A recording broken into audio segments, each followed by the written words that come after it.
paraît à la campagne. Pourtant, nous sommes à Ramonville, à quelques kilomètres de Toulouse. Ouais, c'est le charme du canal du Midi. Allez, on ne traîne pas. Valérie et Clotilde nous attendent au marin d'eau douce. Le groupe Trafic est déjà en place? Oui, bien sûr, ils doivent être en train de s'installer. Tout comme nos deux auteurs, Jean Songe et Christian Laguille. Eh oui, autour d'un verre. Ouais, certainement. Tout comme Sandra chez elle à Madrid.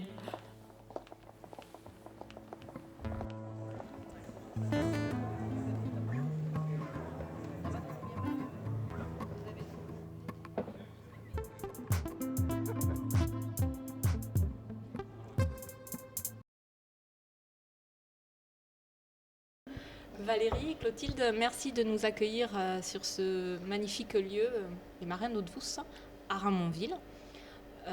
Donc, est-ce que vous pouvez nous expliquer le concept, un peu comment vous fonctionnez toutes les deux ici? Donc, les Marins d'eau douce, c'est d'abord un restaurant-brasserie qui a été créé par Monsieur Valera, donc, qui a imaginé un petit peu toute cette décoration un peu à la Jules Verne, qui est atypique.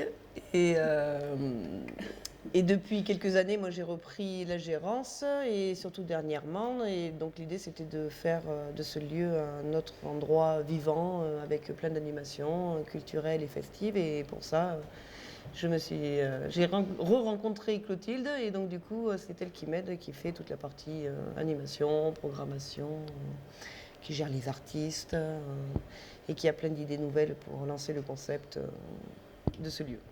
L'ouverture du lieu, en fait, c'est toute la semaine? Alors, c'est une brasserie le midi. C'est du lundi midi au vendredi midi. Donc, c'est vraiment là un concept un petit peu différent. Et il y a une transformation le soir en bar d'animation festif et culturel. Donc, c'est-à-dire que c'est un lieu dédié au vivant, à l'expression du vivant, avec une synergie collaborative. Donc, un lieu singulier au service d'animation plurielle avec des acteurs pluriels. Partenaires, fournisseurs, artistes, tous ceux qui ont une idée la portent, tous ceux qui ont envie de s'exprimer viennent s'y exprimer. On reste sur un axe populaire, vivant, convivial, et ce qui en fait un endroit chaleureux. C'est ce qu'on ressent quand on vient, en fait. Vraiment, on sent un accueil chaleureux, agréable, et puis voilà, les gens se sentent bien, et c'est ce qu'on trouvait intéressant, en fait, et ce qu'on voulait mettre un petit peu en valeur. Qu'est-ce qu'il y a comme programmation? Donc c'est un lieu de rencontre, et puis Valérie et moi, c'est également une histoire de rencontre. On n'est pas mariés, mais on passe beaucoup de temps ensemble. On est très, très différentes et très complémentaires, ce qui fait qu'effectivement, on propose un petit peu toutes sortes d'animations, comme du théâtre, comme des concerts, comme de la danse, comme des conférences, tout style d'expression, de la peinture, et puis Vous êtes sur un échange aussi avec le public, donc de la part... interactif. Oui. C'est interactif, Bon, l'idée, participatif. c'est que le public se sente bien. Enfin, les gens qui viennent ici, voilà, ils se sentent un peu comme à la maison, même si c'est pas tout à fait ça, mais c'est quand même vraiment une idée de bien-être et d'échange avec eux, quoi.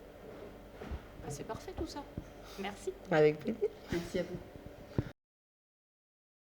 On retrouve Trafic, donc groupe toulousain qui nous fait l'honneur de venir aujourd'hui à Ramonville au Marin d'eau douce. Guillaume, est-ce que tu peux nous parler un peu de votre groupe? Alors, je le prends. Ok. Alors, Trafic, c'est un groupe formé il y a 2 ans à peu près. Enfin, on avait une ancienne formation avant, on a changé de nom depuis, donc Trafic officiellement, ça a que quelques mois.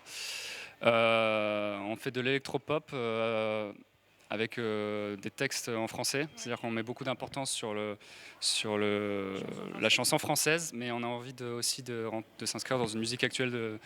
Du coup, on est parti sur de l'électropop, voilà. Alors ouais, on a été programmé du coup à Budapest l'été dernier. Donc c'était au Ziget Festival via un concours national en France. Et du coup, on a eu l'occasion d'y jouer, la chance même, alors qu'on n'avait pas sorti d'EP en fait. On avait juste sorti une intro de morceaux en fait, qui avait plu au programmateur, ce qui nous a permis d'y jouer.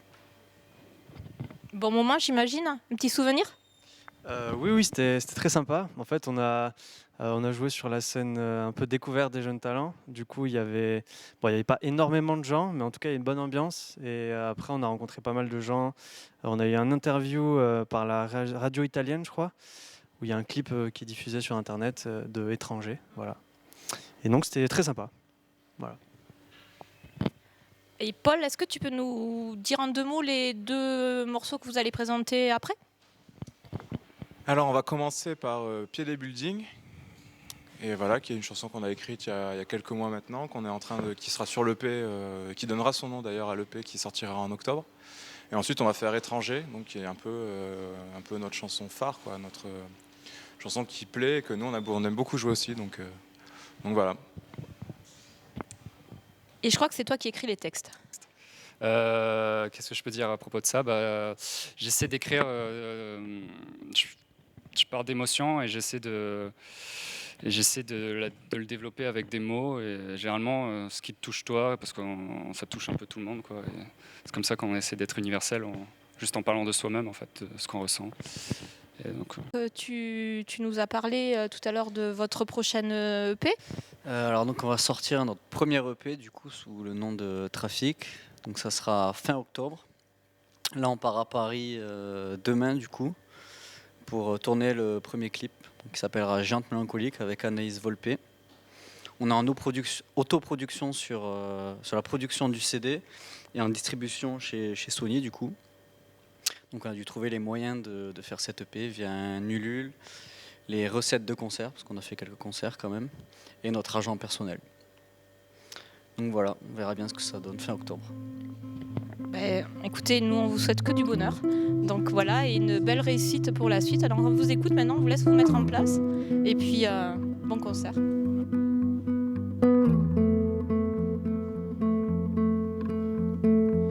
Entre la fin du jour et l'aube, par-dessus les toits, et du pied des buildings jusqu'au bord de l'horizon, à traverser les parkings comme des océans, à compter à rebours jusqu'à ton billet d'avion, à dédramatiser, à sourire bêtement, à se dire que dans 3 ans, tout paraîtra moins grand que les amours adolescents. C'est comme du feu sous le vent, ça brûle fort mais pas longtemps, ça brûle fort mais pas longtemps. Et c'est pas vrai que c'est pas important, et c'est pas vrai que ça s'oublie avec le temps. Et c'est pas vrai que c'est pas important, et c'est pas vrai que ça s'oublie avec le temps.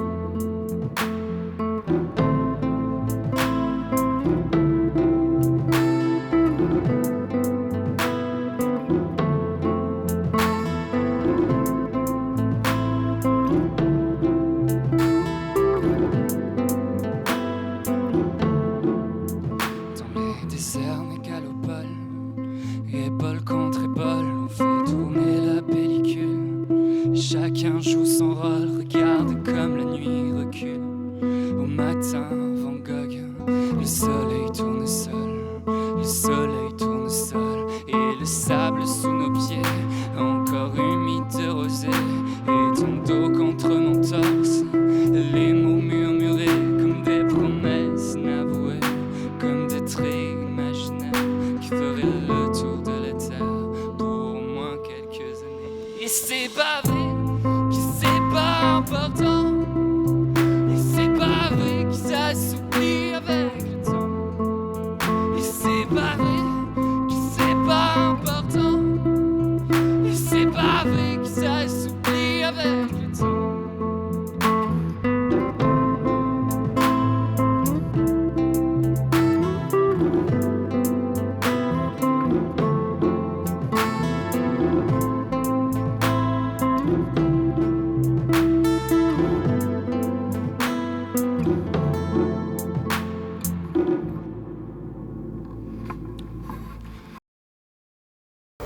D'accord, parce que peut-être que ça serait bien qu'il y ait quelqu'un là en caméra, non? Ce sont des vrais clients. D'accord. Alors maintenant, on va pouvoir s'arrêter un peu parce que c'est au tour de Sandra de travailler. Tu vas nous parler de l'humour dans l'art, Sandra, c'est ça? Et nous allons continuer à manger nos tapas. Ben, c'est à toi, l'humour dans l'art. Parlons de choses sérieuses.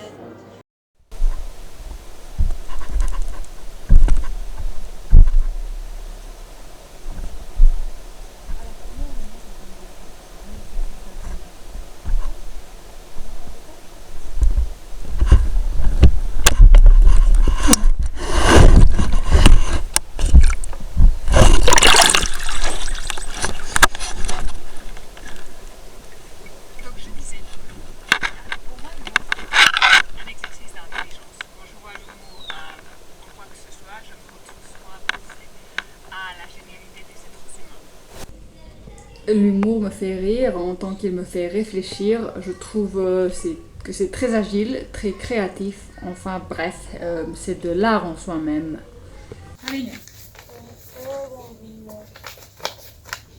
Espera, al revés, cariño. Ahí, ya está.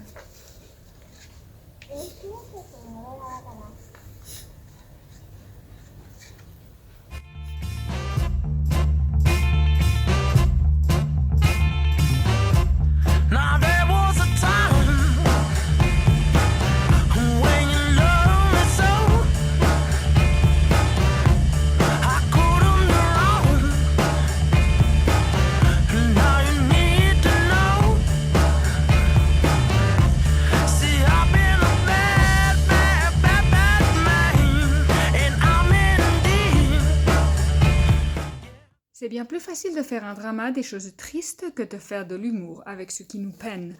Et en plus, arriver à faire de l'humour avec nos expériences plus tragiques, c'est plus curatif. Je trouve que les artistes veulent avoir un impact dans l'observateur et c'est plus facile d'arriver à faire ceci négativement que positivement.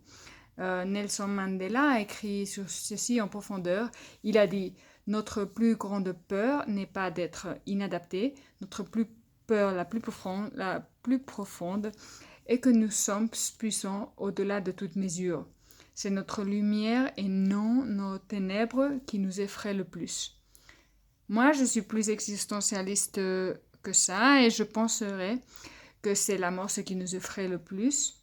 Mais aussi, il me semble que, même si je ne comprends pas, nous sommes un peu plus à l'aise avec la tristesse qu'avec l'humour.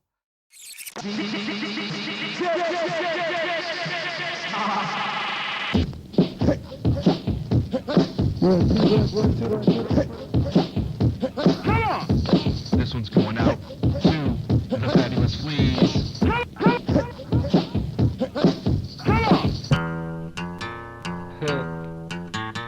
I know what you can do.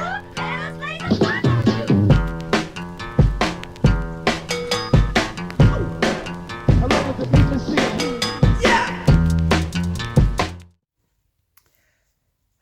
L'humour dans la vie est important.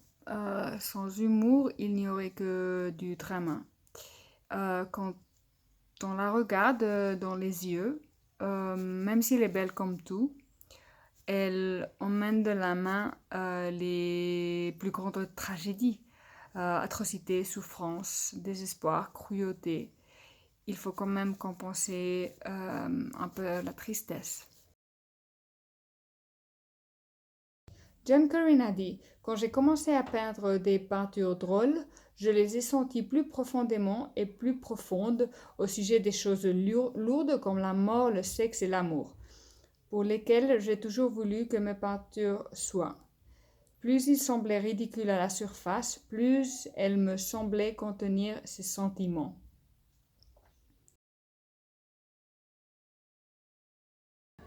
Avec de l'humour, on peut adresser aussi les grands sujets de la vie, voire la vie, la mort, la maladie, la haine, la peine. En fait, je pense qu'avec de l'humour, on peut adresser n'importe quel sujet, et ceci est important. Et c'est pas qu'avec de l'humour, on transforme l'horreur en beauté. Pour ça, on a le rose. C'est que l'horreur reste horreur, mais on en parle depuis un angle différent.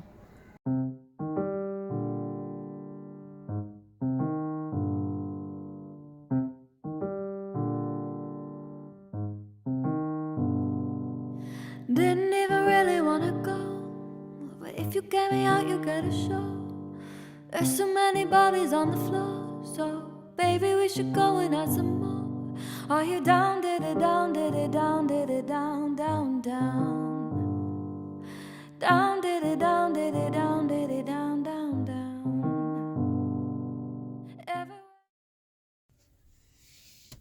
Peter O'Toole a écrit « Mourir c'est facile, c'est la comédie qui est dure ». Et il a raison, d'une certaine façon, parce que l'humour est vraiment difficile. Il varie tellement d'une personne à une autre que pour transmettre le message, il faut faire attention pour qu'ils se comprennent et pour qu'ils ne passent pas comme si on se moquait des autres.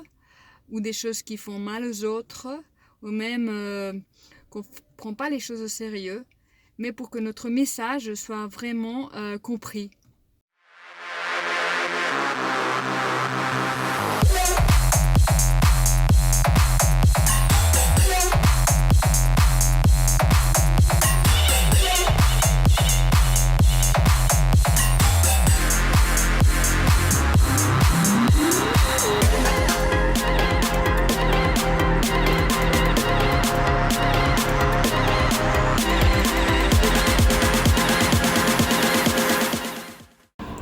L'humour dans l'art est marginalisé, comme si c'était une sorte de caricature ou une œuvre mineure qui ne prend pas les choses au sérieux. Moi, je pense tout à fait le contraire, que faire de l'humour, c'est prendre les choses tellement au sérieux qu'on fait l'effort de le transformer et d'arriver à produire quelque chose qui n'angoisse pas tellement l'observateur, qui amuse, qui fait rire et qui te fait réfléchir ensuite.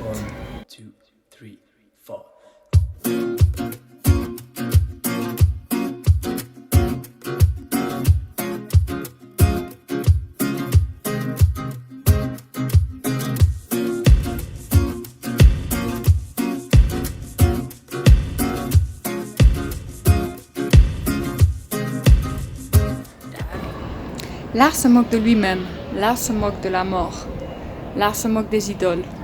Comme ça, il offre une alternative aux tensions de la vie. Ce n'est que lorsque l'art se donne une tâche critique des valeurs, de la religion, du pouvoir établi, des institutions, y compris celle de l'art lui-même, que les conditions propices à l'utilisation de l'humour apparaissent. L'humour peut dire quelque chose de la réalité dans laquelle nous vivons et reprendre ainsi une position morale tout en restant ludique. Et c'est à cause de ça que l'humour est essentiel et présent dans quasiment toutes les formes d'art contemporain.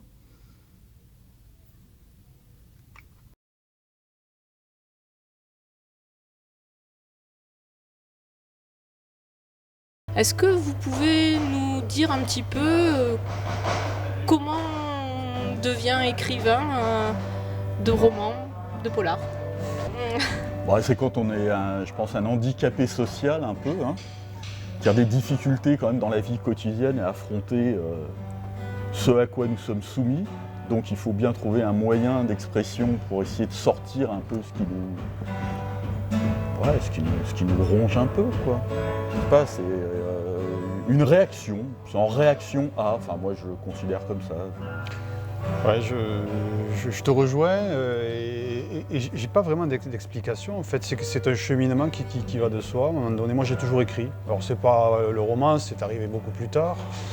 Je commençais par écrire des poèmes, des chansons dès l'âge de 14 ans, etc. Et puis un jour, je ne sais pas pourquoi, vers l'âge de une petite trentaine d'années, en 2 mois, j'ai écrit mon premier roman, voilà, une sorte d'autofiction, et ça a été un bonheur absolu, quoi. Mon premier enfant, je le dis, quoi. Voilà. Peut-être aussi lié un peu aux rencontres, aux voyages, pas forcément.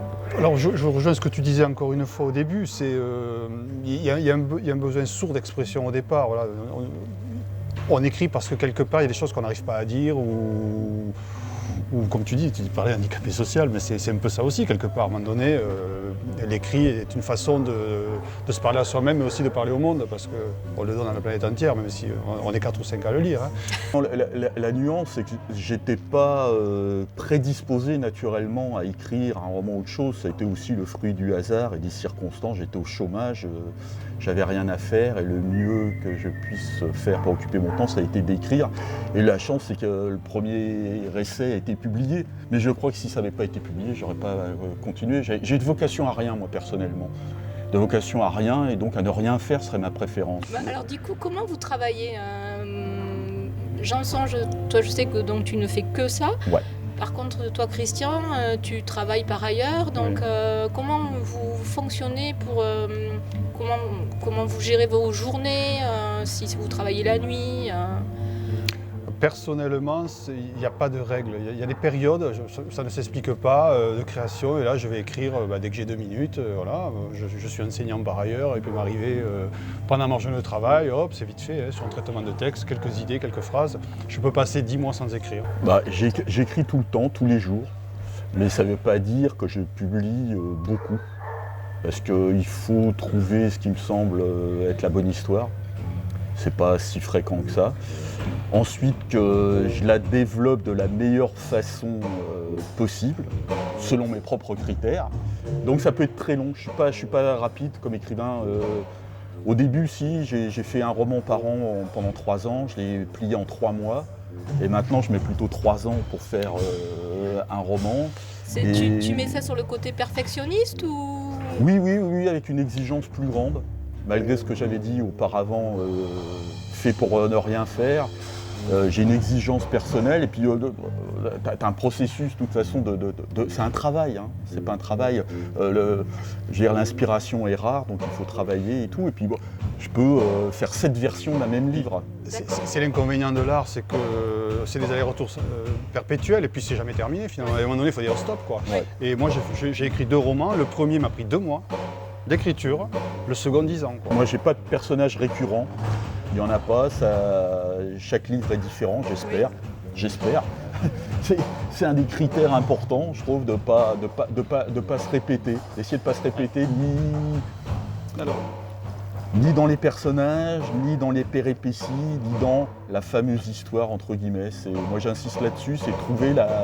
Tout le monde a des histoires à raconter, mais elles ne sont pas toutes bonnes à raconter, en tout cas. Alors, pour répondre à ta question, Estelle, je ne dirais pas que j'ai un personnage sur 2 romans, j'ai pas eu de personnage, mais par contre, pendant le processus d'écriture, on crée des personnages, et je me souviens que chaque fois, je prends plaisir à les retrouver. Oui, c'est ça. On les incarne finalement à un moment donné. Et mon dernier roman, Sauce Madère, qui est une sorte de pseudo-polar qui se passe au Portugal, le héros, voilà, c'est devenu un pote, quoi. Enfin, en tout cas pendant le moment de l'écriture. Oui, d'accord. J'avais plaisir à le retrouver, ce personnage. Il est incarné quelque part. Des auteurs qui vous ont marqué, que là je pense, j'ai certainement en tête, mais je vous laisse... Bon, puisqu'on parle un peu du polar, hein, même si bien sûr. J'écris qu'un seul polar, et encore, est-ce que c'est vraiment un polar?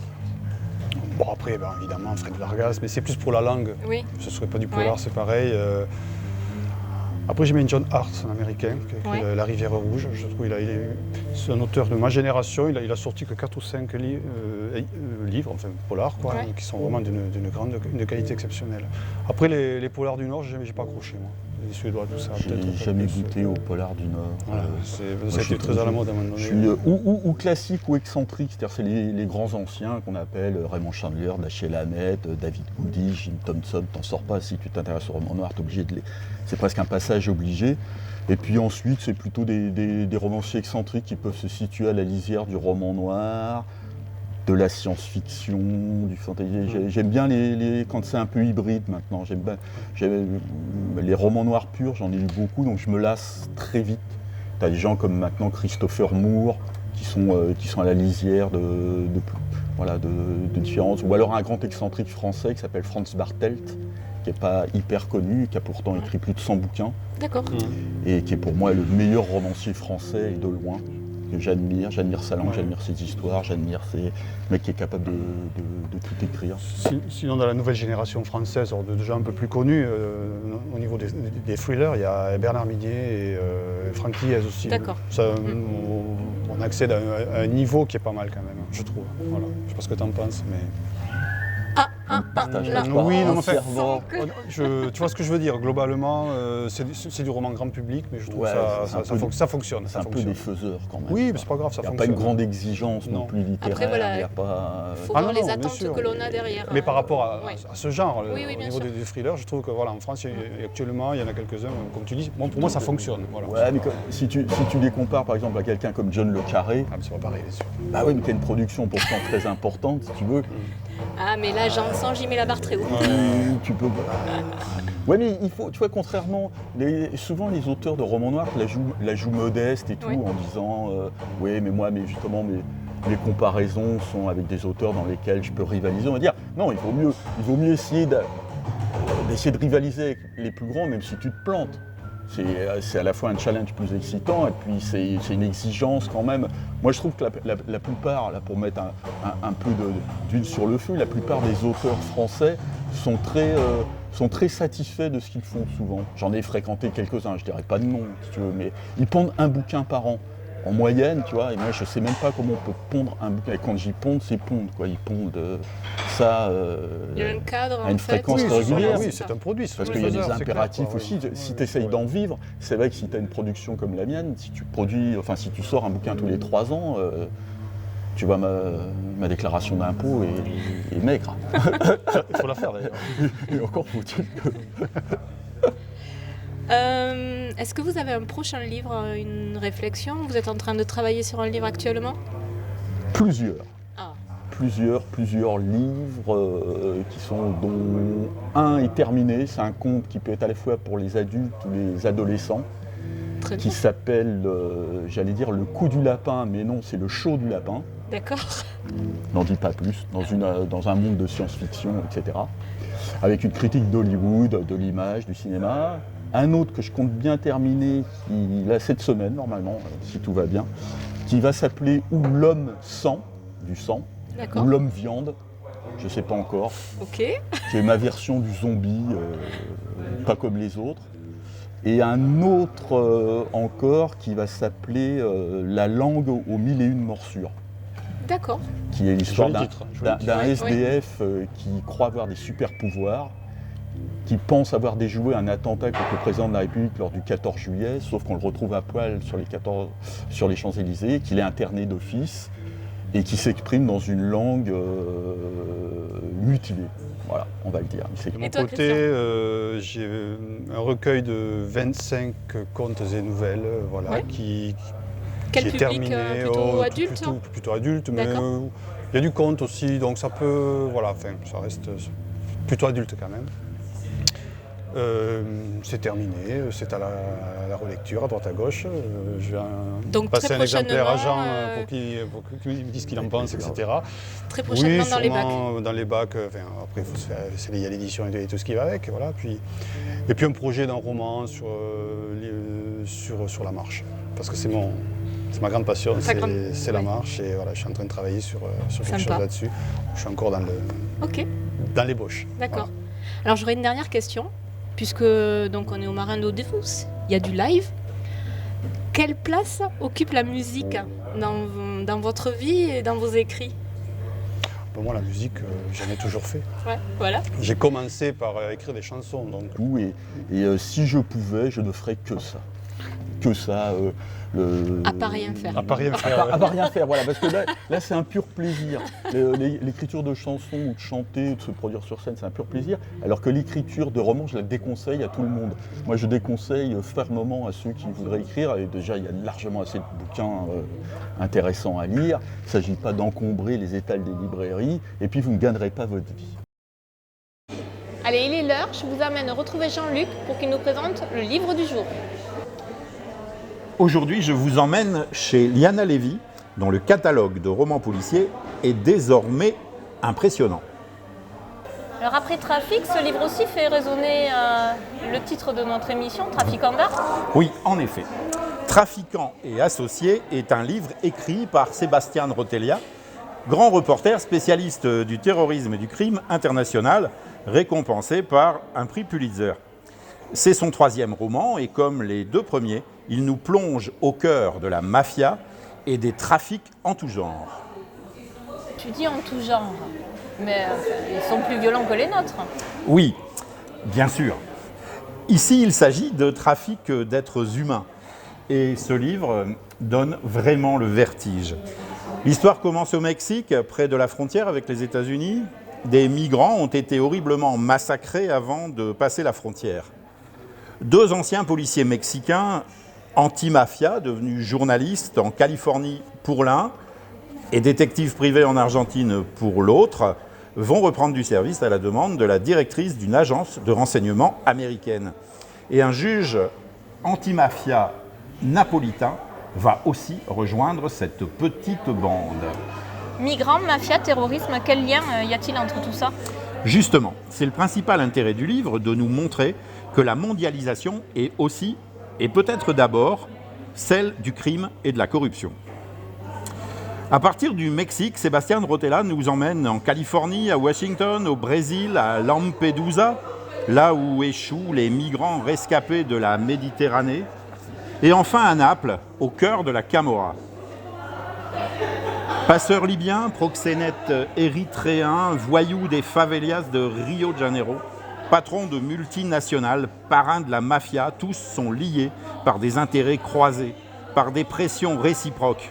La terreur, la religion, la corruption au plus haut niveau des États, tout est bon pour faire régner le pouvoir de l'argent. Un livre au cœur de notre actualité, pourtant très éloigné de l'image que les politiques et la presse veulent bien nous donner.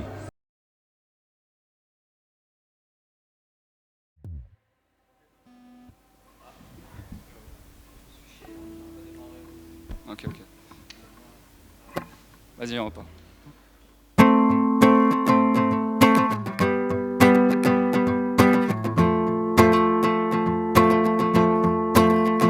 J'ai pas choisi de naître ici, j'aurais pu très bien être ailleurs, mais c'est ici que j'ai grandi, et c'est ici qu'est mon cœur, et j'ai pas plusieurs pays, même si mon sang dit le contraire, et c'est ici qu'est ma vie, et c'est ici qu'est ma terre. On est tous étranges quelque part, étrangers dans des regards, mais on pas refaire l'histoire, non, pas défaire l'histoire.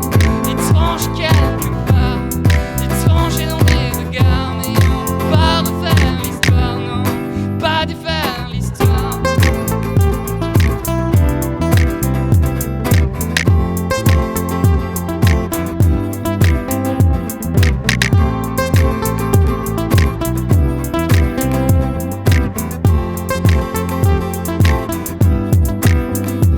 Reste à blâmer le passé, mais le sang qui coule dans nos artères, on pourra rien y changer, ce sera toujours les fils de nos pères.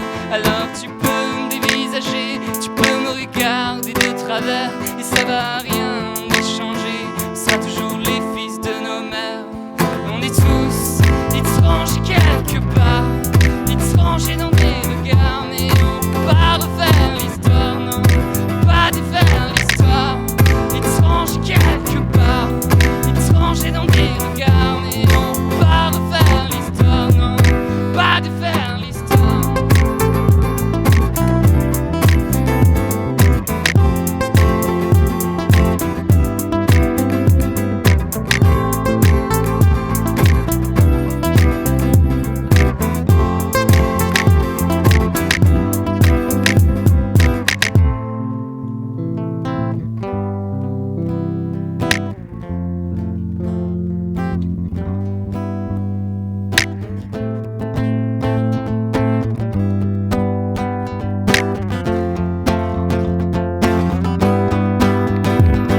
On est tous étranges quelque part, étrangers dans des regards, mais on va refaire l'histoire, non, pas défaire l'histoire. Étranges quelque part, étrangers dans des regards, mais on va refaire l'histoire, non, pas défaire l'histoire. Je sais pas, je le sentais comme une fin.